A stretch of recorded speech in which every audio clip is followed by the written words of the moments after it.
Laymen's evangelical fellowship స్థాపకులు ఎన్ దానియల్ గారు 1955వ సంవత్సరం ఏప్రిల్ 16వ తేదీన చేసిన ప్రసంగం లూకా సువార్త 12వ అధ్యాయం 31వ వచనం.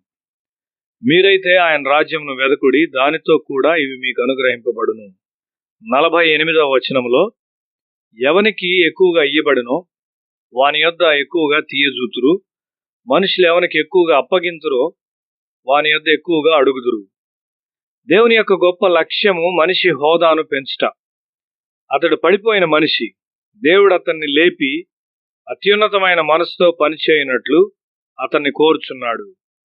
ఒక పాపిగా ఉండుటకు మనిషి చేయబడలేదు. దేవుని పోలికలోనికి లేచుటకైన అవకాశములు అతనికి ఇవ్వబడినవి. దైవిక స్వభావమునకు సంబంధించిన ఉన్నతమైన ఆజ్ఞ క్రింద ఉండునట్లు ప్రపంచం చేయబడింది.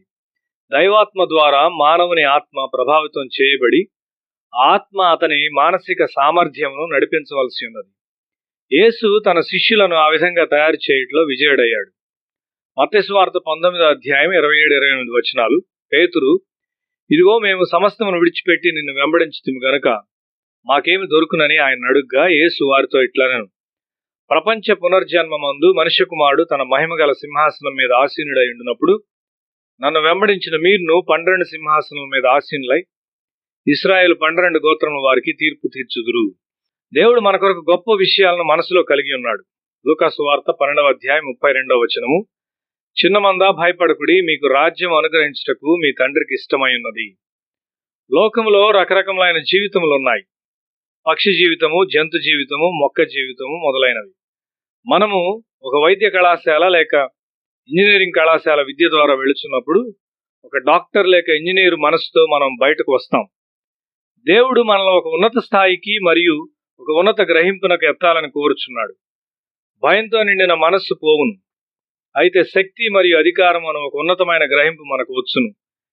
చిన్నమందా భయపడకుడి, మీకు రాజ్యం అనుగ్రహించుటకు మీ తండ్రికి ఇష్టమై ఉన్నది. దేవుని రాజ్యం యొక్క పౌరసత్వమును నీవు కలిగి ఉన్నావని దాని అర్థం.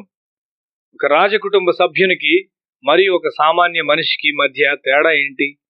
అది ఒక రాజ్యము మరియు ఒక రాజ కుటుంబమునకైన గ్రహింపు. నేను దేవునికి చెందిన వాడను, నా మీద ఈ రోగమునకు శక్తి లేదు, ఈ పాపమునకు నా మీద శక్తి లేదు, నా పొరుగువానికి సహాయం చేయుటకు నాకు శక్తి కలదు అని చెప్పగలిగే మెట్టు. తుఫాను మధ్యలో నిద్ర నుండి యేసు మేల్కొల్పబడినప్పుడు శిష్యుల వైపు ఆశ్చర్యంగా చూచి, మీరెందుకు విశ్వాసం కలిగి ఉండలేదు అని వారిని అడిగాడు. దేవునితో నీ స్థానాన్ని గ్రహించుకును. ఒక తక్కువైన స్వభావం నుండి ఒక ఉన్నతమైన స్వభావమునకు మార్పు చెందు ప్రభావమునకై యేసు చనిపోయాడు. మనతో 2 రకాలైన పాపములను మనం తీసుకుని వెళ్తూ ఉంటాం. ఒకటి వంశక్రమంగా వచ్చు పాపాలు, 2 మన సొంత పాపాలు. మొదటివి యేసు మరణం ద్వారా కొట్టివేయబడ్డాయి. ఆయన నీ కొరకు చనిపోయాడని నమ్మిన క్షణాన ఇది జరుగును. నీ సొంత ఒప్పుకోలు మరియు పశ్చాత్తాపం ద్వారా 2వ రకపు పాపము కొట్టివేయబడును. పేతురు, యోహాను మరియు పౌలును ఉన్నతమైన రాజ్య గ్రహింపునకు యేసు లేపాడు. రాజ్యము మీది అని యేసు చెప్పాడు. ఒక్కసారి నీవి గ్రహింపు కలిగి ఉన్నప్పుడు నీవు అబద్ధం చెప్పలేవు.